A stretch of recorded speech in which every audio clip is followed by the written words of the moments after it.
favorite series, The Chosen, is back for a brand new season. Jonathan Roumie returns as the title character, also known as Jesus Christ, who warns Mary Magdalene and his devoted flock that they should keep the faith from afar. Take a look. Mary, you know, because you've been listening. It doesn't mean they have to be okay with it. I'm not asking you to be okay with it. But I am asking you to keep your distance. Why?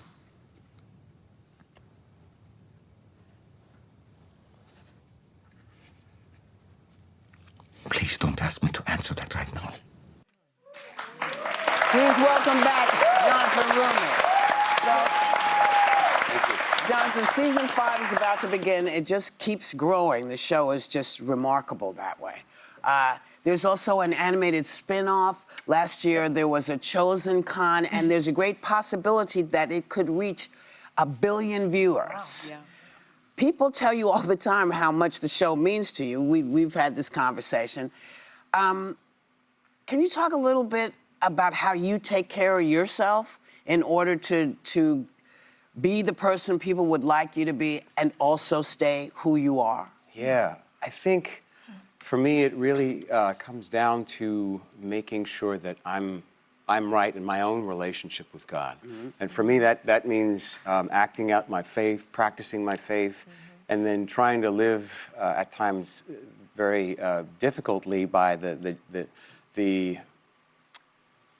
modicums of how to approach life that Jesus taught. Mm-hmm. Like he set a really high bar, mm-hmm. and it's not easy to follow in his footsteps or his sandal steps. Mm-hmm. But I try my best, and I try to be present with people when I encounter them on the streets, and even if it's at an inconvenient time or you know they're asking something of me and want me to do something. Whether it's baptize their babies, or marry couples, or in the one case, hear a confession. I said, no, leave that for the confessional booth. That's not for me. I play the high priest, but I am not a priest. So, yeah, just really trying to remember to have grace with all those encounters. Mm. Now, often when we think of Jesus, we think of his peacefulness, right? The Prince of Peace. This season, we see another side of him, though. We see what I'd like to call righteous anger. Can you talk about what brings him to that place? Yeah, hypocrisy. Mm-hmm. Hypocrisy within the church establishment, the temple establishment of his time. Yeah. So seeing religious leaders basically subvert the meaning behind and the practices of his faith at the time and extort the poorest of the poor. Yes. During the holidays, you know, when they all had to bring their sacrifices to be slain for Passover, they were getting, you have to pay taxes, and then you have to pay Roman tax, and then there's a conversion tax, and there's all of these, these bills, excuse me, fines that were levied essentially, just to be able to practice your faith. And among very many other things, that was the last straw for him. Mm-hmm. And so he wanted to basically reset the temple. And we see that in this season. Yeah. Well, this season of The Chosen focuses on Holy Week, the Last Supper, and the events leading up to the crucifixion. And I'm a fan of this show. I'm a Christian, but I actually read that about 30% of your audience is not religiously affiliated. That's right. What do you think draws them in?